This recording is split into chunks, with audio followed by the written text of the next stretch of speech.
y avait 877 jours que notre Lune avait quitté l'orbite terrestre. Nous voguions à la dérive, nous faufilant entre les galaxies à travers l'espace infini. C'est alors que Tony Cellini commença à être persuadé qu'il se trouvait pour la seconde fois en présence de son ennemi mortel.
Tout va bien, Cellini? Oui, docteur. Ça va bien, ne soyez pas inquiète. C'est l'ordinateur qui a donné l'alarme. Votre métabolisme a subi une agression et vos pulsations se sont accélérées. Ce n'est rien, j'ai dû faire un cauchemar. Oui, c'était un mauvais rêve, sûrement. Vous sentez-vous traumatisé? Non, non, du tout. Très bien. Mais s'il y a quoi que ce soit, appelez-moi, je serai là. Entendu, docteur. Et merci.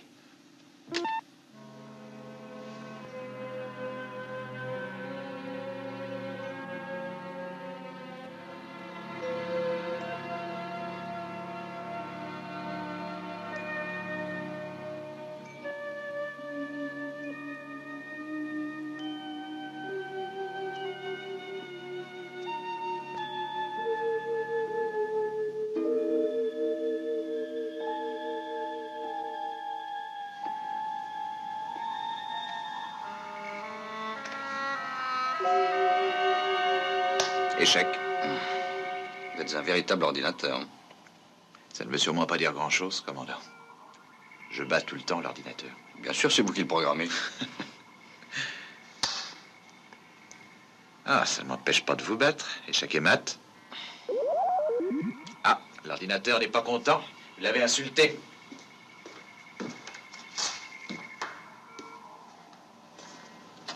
Tony Cellini a pénétré dans le secteur interdit, sur la plateforme numéro 4. Il n'en a pas reçu l'ordre. Tony? Tony, répondez-moi. Que se passe-t-il, Tony? Déconnectez son appareil.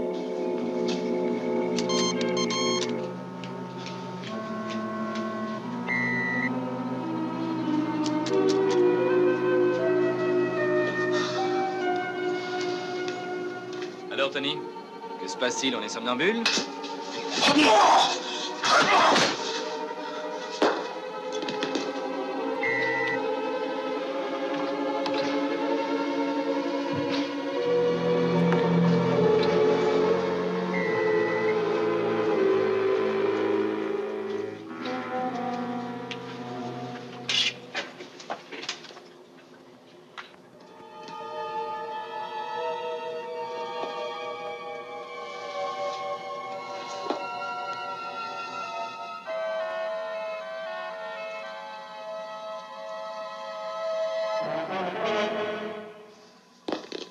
Embarquement immédiat de l'équipe médicale.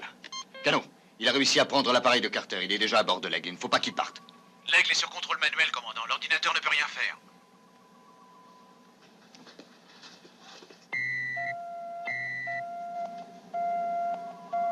Commandant, à ordinateur.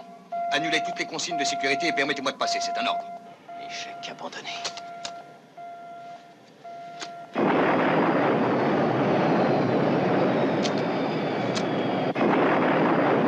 Je ne l'abandonnerai pas.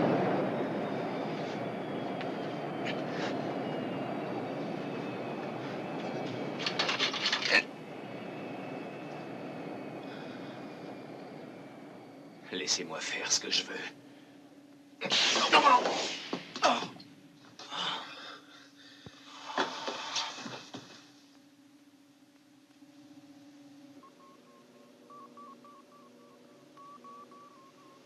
Merci, Anne. Je vais m'en occuper à présent. Bonne nuit, commandant. Bonne nuit, hein.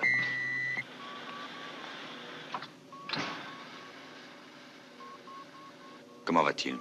Aussi bien qu'on peut l'être après avoir reçu une pareille décharge. J'avoue que je m'attendais un peu à la réaction qu'il a eue. C'est un instable, John. C'est surtout un individualiste. Je n'ai jamais compris l'admiration que vous avez pour lui. Oh, c'est simple. C'est un être courageux, mais un être qui est perturbé émotionnellement. Il l'est tellement qu'il est devenu névrosé.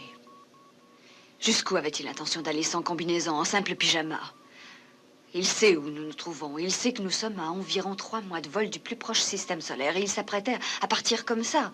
Ne me dites pas que c'est un acte qui se qualifie de raisonnable. Il n'a même pas pensé à emporter sa brosse à dents. Helena, vous ne le connaissiez pas avant le vol d'exploration sur Ultra. C'était un sportif, un type décidé qui savait où il allait. Et un poète. Un excellent astronaute, le meilleur qu'il me soit arrivé de rencontrer. Je le sais bien, j'en ai entendu parler.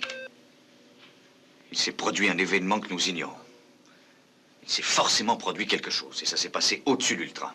Et ni vous ni moi ne pouvons le comprendre. Je suis certain que lui non plus, d'ailleurs. C'est pourquoi ça le ronge, ça le détruit sournoisement. Écoutez, John, je sais tout ce que l'exploration d'Ultra représentait pour vous. C'est pourquoi Cellini ne pouvait se permettre la moindre erreur quand il a dirigé les opérations. Et vous savez que vous seul auriez pu commander ce vol d'une manière infaillible. En trahissant Cellini? Oui, bien sûr. Je suis certaine néanmoins que durant le vol, il a commis une faute de commandement. Mais qu'il s'est toujours refusé à admettre la vérité comme telle. C'est si peu dans son caractère. Il est persuadé de son côté qu'il est infaillible. Vous le croyez aussi, mais pas moi, je regrette. Ce sont des conclusions hâtives, il n'y a aucune preuve. John, lorsque l'événement s'est produit, je faisais partie de l'équipe médicale d'Alpha qui a examiné Cellini. Mes conclusions dans le rapport que j'ai dû soumettre ont été très nettes. Elles n'ont pas été en sa faveur. Et je me suis contentée d'examiner les faits tels qu'ils me sont apparus. Les faits? Mais ils sont sujets à controverse. C'est un être instable. Tel qu'il est, il constitue une menace pour la sécurité d'Alpha. Il aurait fallu que je le tue d'un coup de laser, c'est ça? Oh, John. Écrivez donc un autre rapport à la commission spatiale. La soudaine colère de John était incompréhensible. C'est lui ainsi que Cellini qui avait été à l'origine du vol d'exploration sur Ultra. C'est en 1994, avant que la Lune quitte accidentellement l'orbite terrestre, que le professeur Berman découvrit l'existence d'une nouvelle planète, au-delà des limites du connu. Il décida de l'appeler Ultra. Quelques nouvelles de l'espace en date du 3 septembre 1996 qui vous sont communiquées depuis la planète Terre, base de Houston. Le vol sur Ultra, eh bien on se pose une question. Qui commandera l'expédition? Anton Gorsky, le commandant de la base lunaire Alpha, doit cette semaine mettre un point final aux spéculations qui jaillissent de toutes parts. Eh oui. Il serait temps de se décider. Deux commandants, c'est trop. Et puis, il faut qu'il y en ait un qui contrôle tout depuis la base. Vous ne pouvez pas confier ça à Gorsky. Vous savez ce qu'on va faire? Écoutez-moi. On va jouer à pile ou face. Le gagnant commande le vaisseau et l'autre le dit à Gorsky. Alors, quel côté? J'écoute. Le noir.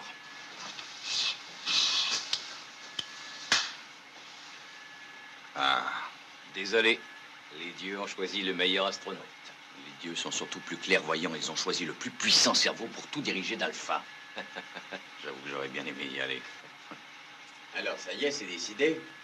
Ouais. C'est d'accord. Le lancement du vaisseau équipé pour l'exploration d'Ultra fut fixé pour le 6 juin 1996. Le vol serait commandé par le capitaine Tony Cellini. L'équipage comprendrait l'astrophysicien Darwin King, l'expert en radioactivité, le professeur Juliette Mackie, et le docteur Monique Fauché, responsable de la santé, de la diététique et du bien-être psychologique de l'équipe. Ils furent déposés par un aigle sur la base spatiale interplanétaire, où le vaisseau qui devait les conduire vers Ultra les attendait.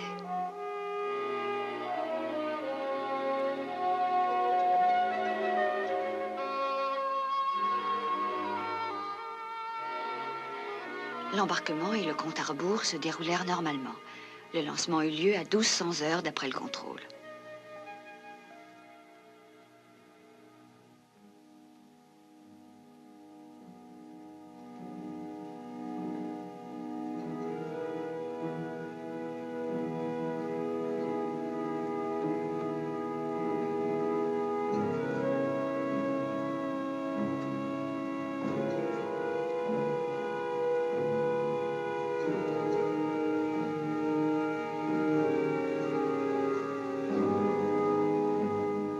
Ainsi commença le vol humain le plus long qui ait jamais eu lieu. Un vol de routine qui devait durer 8 mois.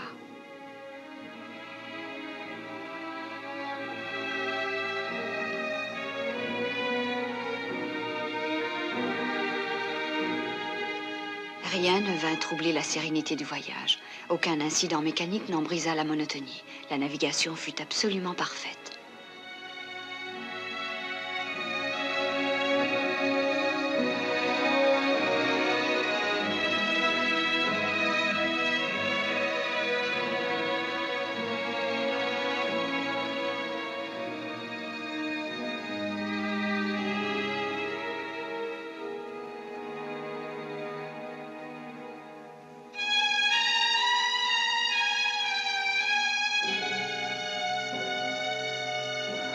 Chaque jour, l'excitation grandissait à mesure que les rapports des ordinateurs confirmaient l'existence sur Ultra d'une atmosphère semblable à celle de la Terre.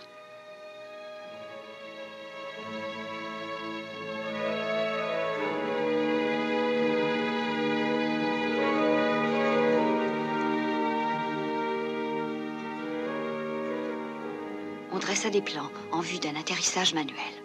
Mais soudain, alors que le vaisseau survolait Ultra, toutes les communications furent rompues avec la base lunaire Alpha. L'atterrissage prévu n'eut jamais lieu. Darwin, venez voir ça. Dites-moi ce que vous en pensez.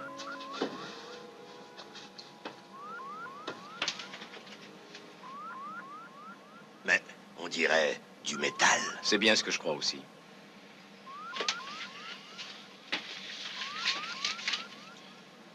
La référence orbitale est de 3, 0, 1. Bon, il faut relever la position de tout élément inconnu. On va aller jeter un coup d'œil. D'accord.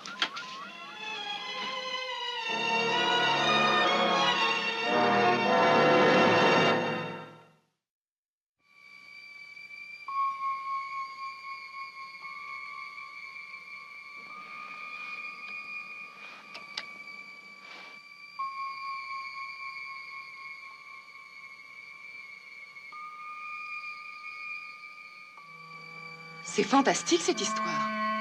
Mais d'où est-ce qu'ils viennent? Et pourquoi sont-ils là?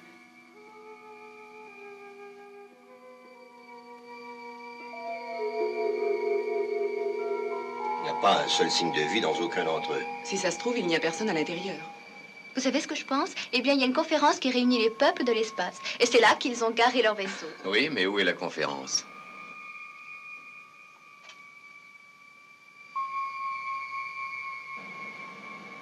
Il y a certainement du monde dans les environs. Darwin, l'ordinateur le sait peut-être. Je vais voir. Juliette, branchez le survolteur sur toutes les fréquences dans le spectrogramme.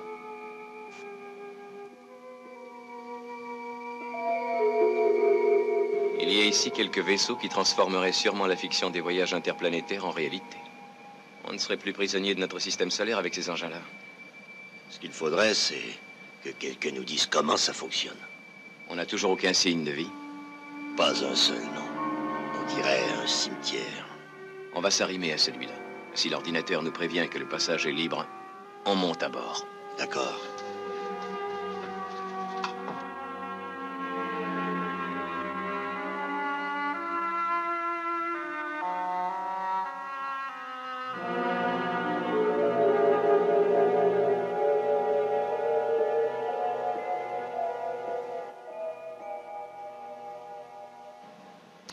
L'arrimage a l'air d'être parfait. Atmosphère à 39.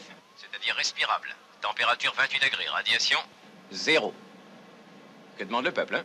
Très bien. Sésame, ouvre-toi. Bon, juste un coup d'œil, Darwin. J'ai bien hâte d'aller voir ça aussi. Ça va, ouverture.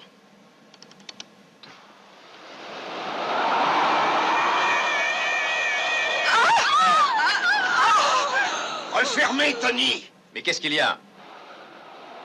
Un bruit infernal, du vent et une lumière. Je ne sais pas, c'est mystérieux.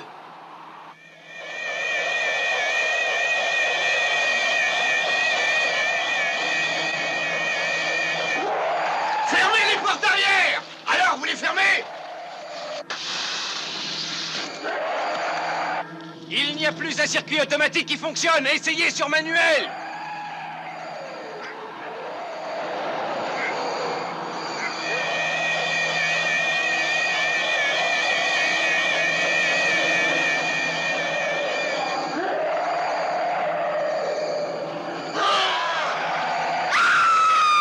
Tenez le coup, j'arrive.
En dépit de son émotion, Cellini exécuta une brillante manœuvre et réussit à placer la capsule de sauvetage sur une orbite inférieure qui devait le ramener vers la Terre.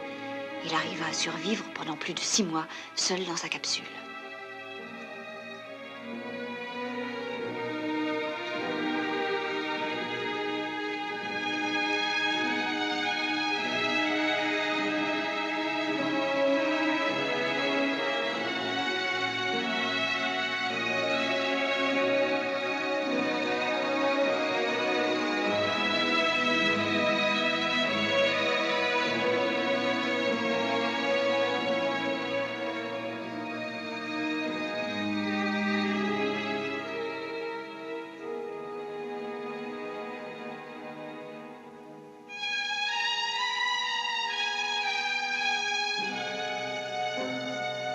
La capsule de Cellini finit par être localisée dans l'espace et dirigée sur Alpha. Il était sur le point de mourir.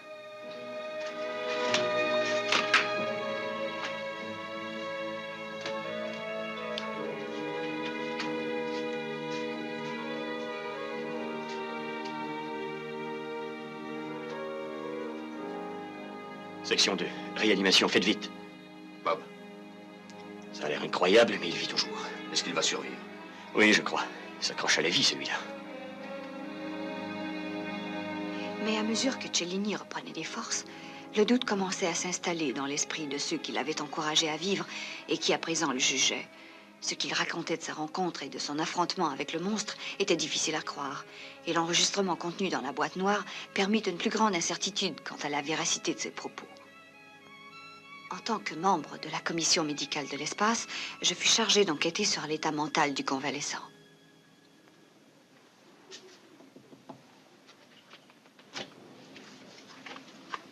Capitaine Cellini? Eh oui, Docteur Elena Russell, je fais partie de la commission médicale du centre. très heureux, docteur. Je m'attendais à votre visite, je dois dire. Et je vous en prie, ne restez pas debout, asseyez-vous. Si vous êtes venu pour entendre mon histoire, il vaut mieux vous installer confortablement. Merci. Je vous écoute, capitaine. Non, voyons, pas de capitaine entre nous. Appelez-moi Tony. Évidemment, cela vous gêne peut-être. Tout dépend de savoir si vous êtes venu avec, disons, un certain préjugé, ou si vous écouterez avec un esprit libre. Qu'entendez-vous par là? Il ne me croit pas. Et c'est logique. Je ne leur en veux pas. On leur a enseigné que le monstre épouvantable de l'espace aux yeux verts ne pouvait relever que de la très haute fantaisie, qu'on devait l'assimiler au Père Noël. Comment y croirait-il? Si vous voulez, essayons de ne pas trop nous éloigner du sujet. Ce que je veux dire, c'est que si vous voyez un homme vêtu tout de rouge, portant une barbe blanche, au volant de sa voiture dans les rues de la ville, vous ne croirez jamais que c'est le vrai Père Noël. Ça dépasse l'entendement. Et c'est la réaction que vous avez envers moi et mon monstre, docteur. C'est ça, non? Je n'ai jamais mentionné le monstre. Mais vous êtes venu pour m'en entendre parler comme les autres. Vous devez savoir que je ne suis pas venu avec une idée préconçue, mais pour vous écouter, c'est tout. Parlez donc du Père Noël, si vous voulez. Ah, attention, vous êtes sûr que vous ne voulez pas m'écouter parler? Oui, Eh bien, la prochaine fois que vous viendrez, je vous parlerai de ma vie sexuelle, c'est fascinant. j'en suis certaine. Vous me semblez être quelqu'un à qui les sujets de conversation ne manquent pas. Je veux que vous croyiez ce que je vais vous dire, docteur. Je veux que vous sachiez que tout ce que j'aurais pu noter dans mon rapport, le plus petit détail, tout, les tentacules, les ventouses, le feu s'échappant de la bouche, tout, même si cela paraît inimaginable, n'est que la stricte vérité. Aucune inquiétude à avoir, je ne suis pas cinglé. Je suis absolument certain des paroles que j'ai pu prononcer jusqu'alors. Et si ce n'est pas ce qu'affirme la boîte noire, s'il y a conflit avec ce que moi j'ai raconté, alors celle qui ment, c'est la boîte noire, c'est une menteuse. Je suis quelque peu surprise d'une réaction semblable de la part d'un homme sensé. Je ne suis pas un homme sensé. Et malgré tout, vous voudriez nous obliger à vous croire? Tout ce que je veux, c'est que vous, Koenig, Bergman, Dixon et tous les autres, vous renonciez aux critères qui vous font juger de ce qui est vrai ou de ce qui est faux. Il faut que vous abandonniez tout ce qui est raison. Je vous demande de croire que moi, Tony Cellini, je me suis trouvé face à face avec un dragon, que je me suis battu avec lui armé d'une hache et que j'ai survécu. Vous devez le croire puisque c'est vrai. Il faut me croire. Voyons, capitaine, je vous en prie. Capitaine.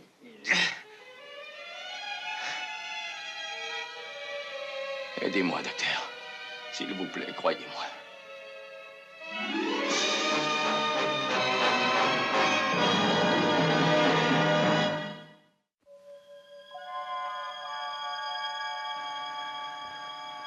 Victor, Mauvaise nouvelle. Hein? Ils ont demandé une enquête spéciale. Le commissaire Dixon attend notre témoignage sur Terre. Ah. Eux, ils croient que Tony a décompressé tout d'un coup, brusquement, et que ça a commandé l'ouverture et tué tout l'équipage. Ouais. Il faut reconnaître que c'est une explication logique. Soyons justes, c'est plus simple que de croire au monstre, en tout cas. La boîte noire, n'ayant pas détecté la présence du monstre, est-ce qu'il est concevable qu'il y ait des formes de vie qu'elle ne puisse en aucune façon détecter? Oh oui. Alors c'est une invention stupide, la boîte noire. Simplement parce que nous n'avons aucune expérience, nous décrétons que c'est irréel. Et on n'est pas prêt d'en acquérir avant d'avoir été sur place, voir de quoi il retourne. Je crois effectivement qu'il faudrait y aller. Oui, il le faut, ne serait-ce que pour tous ces vaisseaux abandonnés. Leur sauvetage peut faire économiser des millions de dollars, vous vous rendez compte? Et à ce propos, nous savons très bien que Tony n'a pas raconté d'histoire. Parce que les contacts ont eu lieu, ça a été clairement enregistré par la boîte noire. Oui, mais c'est vous qui le dites, des contacts. Pourquoi des vaisseaux spatiaux? Ce n'est pas sûr. Alors, dans ce cas, il ne nous reste qu'à douter de tout ce que Tony raconte. Non, voyons, pas du tout. Mais je pense que voilà un homme qui a vu la mort de près. Ça explique pourquoi il a des cauchemars. Le contraire serait inquiétant. Je n'admets pas que ces gens se permettent de le juger ainsi. John, je pense qu'il leur faut une tête. Et cela parce que le vol n'a pas réussi. Alors, bien sûr, une tête tombera. Mais celle de Tony, pourquoi pas? Ouais, et s'il a perdu la raison, évidemment, tout est très simple. Moi, quelque chose me dit qu'ils font une erreur. Je suis sûr qu'il a toute sa raison. Malheureusement, c'est le commissaire Dixon qui aura le dernier mot dans cette affaire. Bonjour, messieurs. Monsieur? Bonjour, monsieur. Asseyez-vous donc, je vous en prie. Oh. Alors nous voilà dans le brouillard, j'ai l'impression. Il n'y a rien comme une tentative avortée pour assécher les coffres de ces messieurs les payeurs.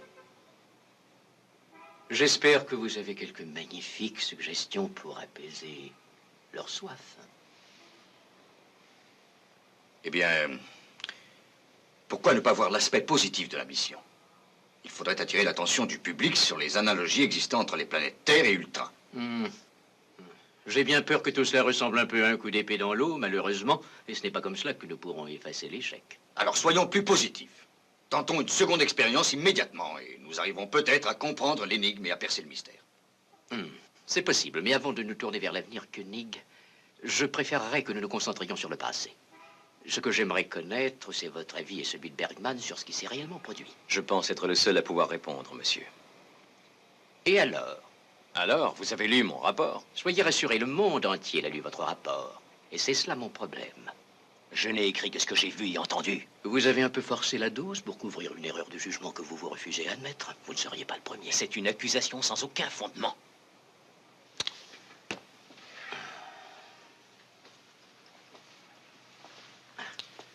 J'ai besoin de connaître votre opinion à vous deux.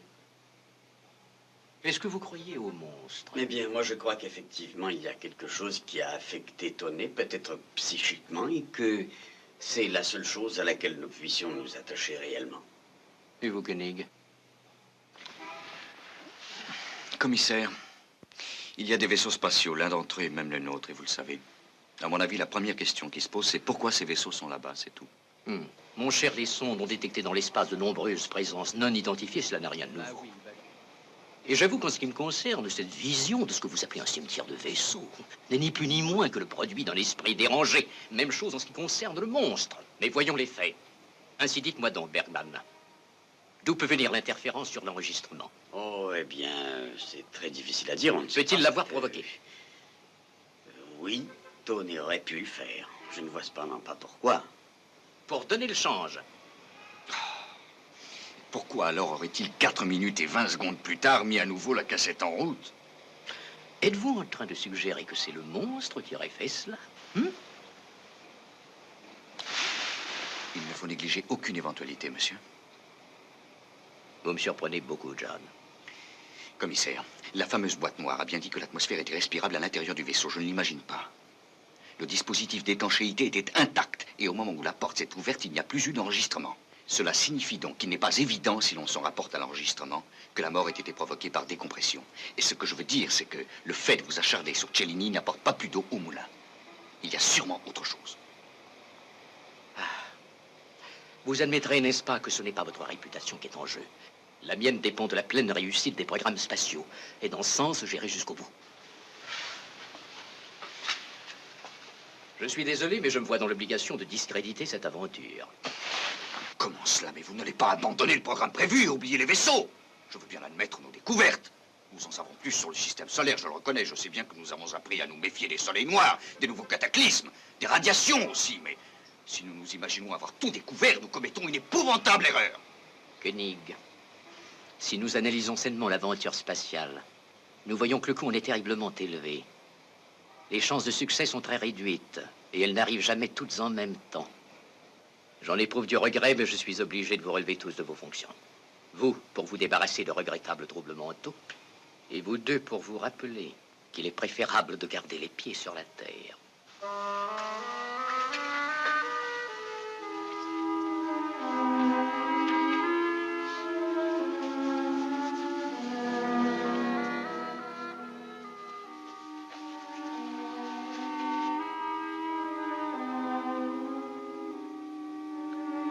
Le 13 septembre 1999, jour où la Lune quitta accidentellement l'orbite terrestre, John Koenig assumait à nouveau depuis quelque temps les fonctions de commandant de la base. Bergman, Cellini et moi-même, nous nous acquittions également de notre tâche sur Alpha. Toutes les notes compilées après le malheureux vol sur Ultra furent détruites ce jour-là. Au moment où Tony eut à nouveau un cauchemar, les vieilles querelles au sujet du monstre rejaillirent. Oh, merci.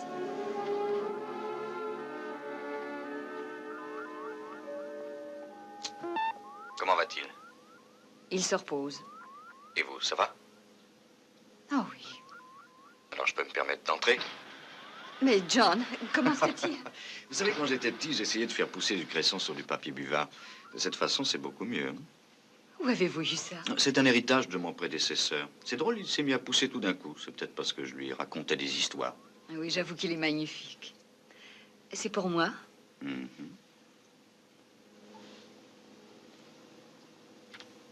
C'est gentil à vous. Il faut admettre qu'il a été un peu aidé par les gars de l'hydroponique, bien sûr. Mhm. Mais j'ai aussi du mérite. Hein. Et oui, ce que je voulais dire, c'est que je suis désolé de m'être mis en colère. Ce n'est pas grave, vous êtes moins méchant que vous en avez l'air. Comment va-t-il? Il s'est beaucoup amélioré. Je ne comprends rien à tout ça. Ça fera bientôt 5 ans que le vol a eu lieu. Et c'est maintenant que ça lui revient. Ça peut lui revenir n'importe quand, justement. C'est pourquoi, il y a 5 ans, j'avais bien recommandé qu'il ne revienne pas travailler sur Alpha. Elena, j'ai insisté pour qu'il revienne. Je peux dire quelque chose? Tony, ce n'est rien du tout, juste un petit accident.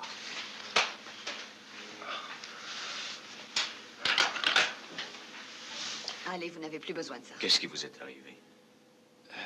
J'ai cru voir et aussi sentir. Je sais pas, Mais que vouliez-vous qu'il y ait? Vous savez que nous sommes à des millions de milles d'Ultra. Vous avez eu un cauchemar la nuit dernière. L'ordinateur 0220 de surveillance médicale a déclenché l'alarme. Et je vous ai réveillé. Vous en souvenez-vous? ce n'est rien. Ce n'est pas grave.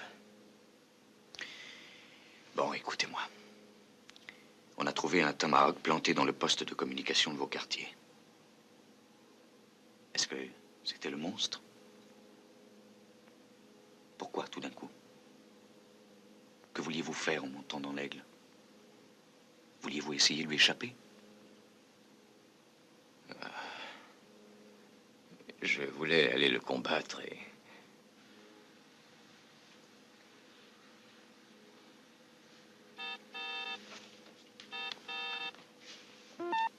Commandant, nous captons quelque chose. Voulez-vous venir tout de suite, s'il vous plaît? J'arrive, Paul. Je reviens dans un instant. Oh, John. Il y a l'air d'y avoir quelque chose d'extraordinaire.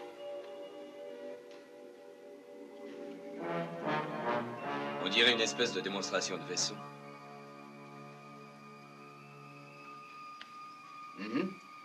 Oui, Victor. Si on étudie la description des vaisseaux que Cellini a vus, ce sont les mêmes.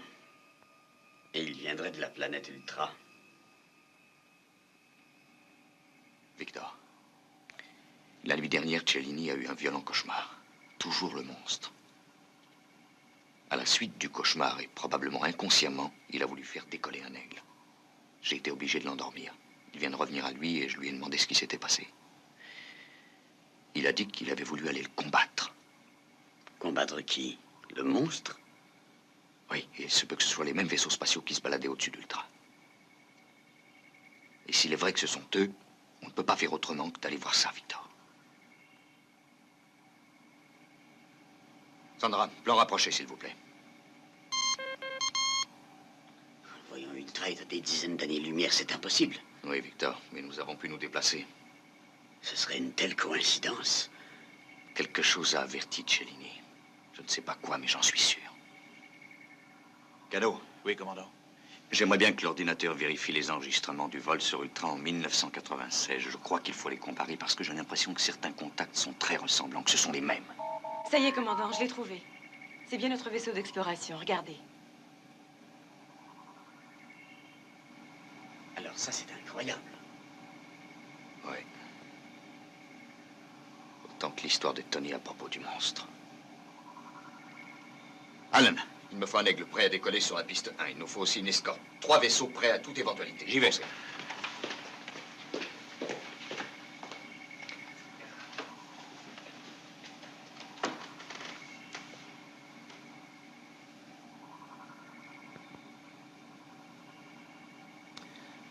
Alors, ma chance se présente à nouveau, on dirait. Aucun signe de vie. Non, j'ai scruté tout le secteur. Il n'y a strictement rien. C'est comme il y a 5 ans. Tony, j'emmène un aigle, on couvrira, j'ai prévu une escorte. On va essayer d'aller jusqu'aux limites de la sécurité. Si Victor est absolument certain qu'il n'y a aucun danger, on continue. On s'arrime, on monte à bord. Voilà ce qui est décidé. Qu'est-ce que vous en pensez, dites-moi? Ça m'a l'air parfait. Voulez-vous nous accompagner? Oui, avec joie.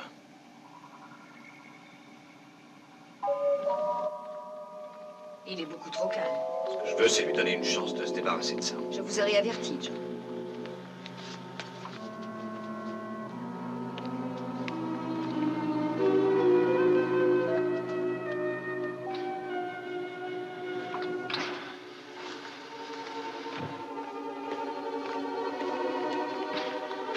Bon, il est là. Faites tout converger sur les vaisseaux au maximum. John, pardon. Il faut que je présente mes excuses à Alan. Non. Alan, je suis désolé pour la nuit dernière. Ouais.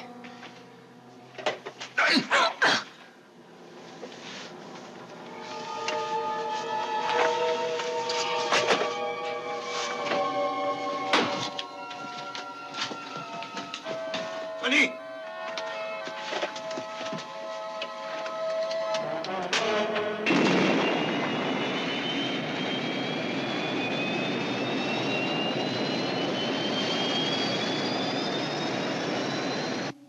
Aigle 2 et 3, décollage immédiat. Suivez Cellini sur Aigle Noir. Aigle 8, attention, déposez votre module passager et passez sur piste 1.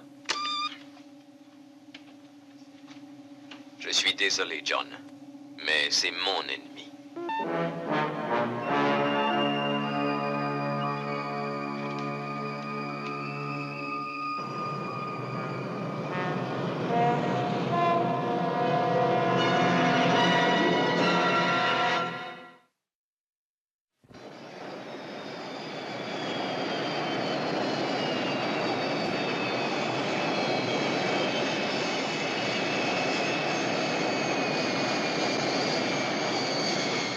Paul, Oui, commandant. observez le moindre mouvement en direction de Tony. Si vous voyez quelque chose, rapportez immédiatement. Bien, commandant. Vous croyez qu'il a voulu nous précéder pour détruire les preuves, hein?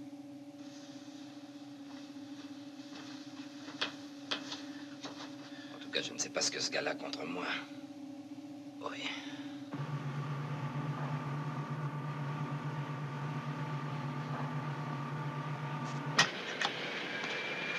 Aigle 8 sur module Aigle Noir, commandant.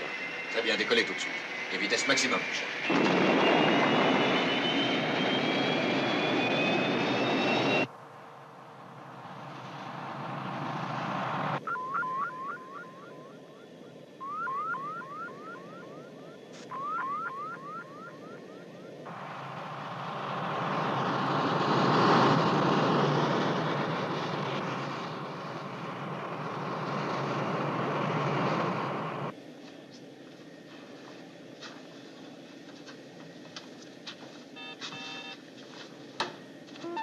est arrivé tout près du vaisseau, commandant. Il doit avoir environ 6 minutes d'avance sur vous. Merci, Paul. Je suis certain qu'il va arrimer son module de commande au vaisseau. Cela se peut, les systèmes sont compatibles. On reçoit toute une série d'informations depuis Alpha. Elles ont été confirmées par règles 2 et 3. Je traduis. Traces de vie, nulle. Radiation et source d'énergie, nulle. Tout est nul.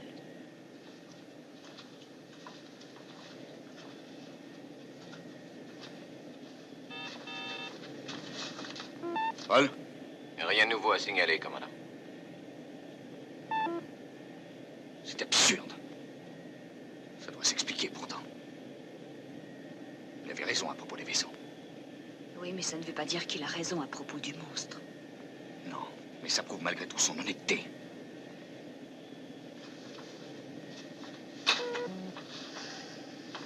Victor?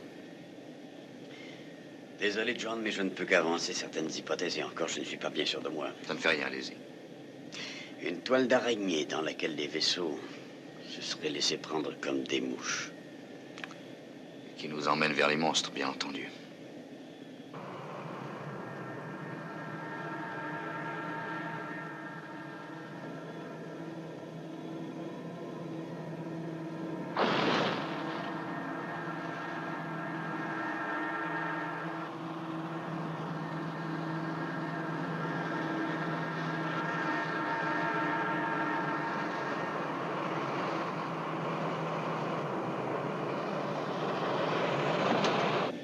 Alan, l'arrimage, le plus tôt possible. Pas de risques inutiles.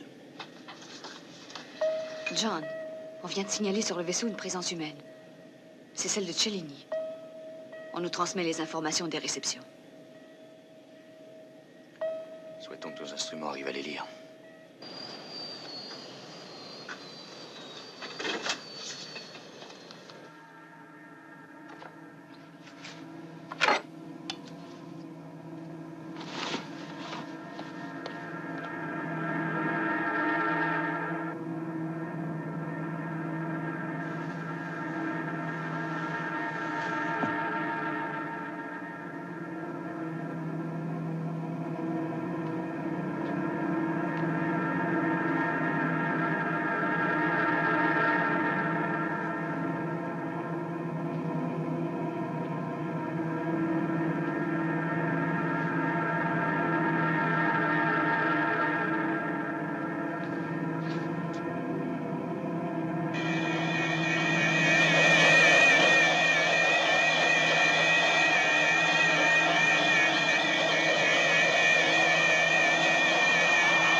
Voilà, nous sommes arrimés, commandant.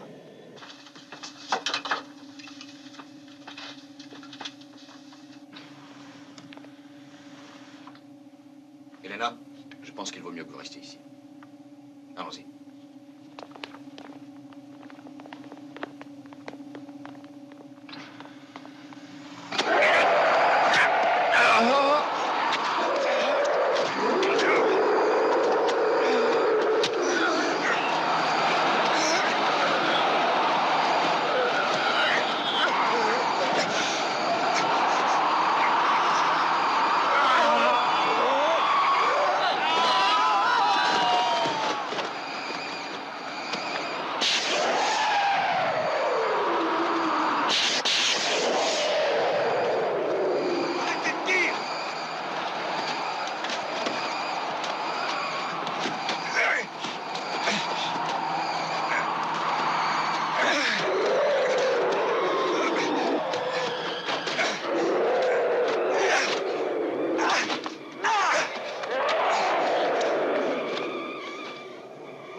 Si nous n'avions pas vu le monstre, nous n'aurions jamais cru à son existence.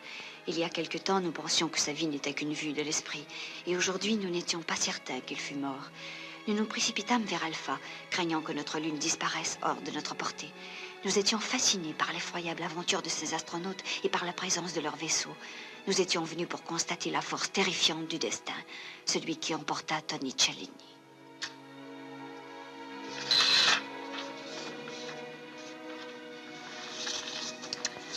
John, si un jour nous voulions nous fixer sur une planète et y vivre, et si nous avons des enfants, il faudra leur enseigner une nouvelle mythologie.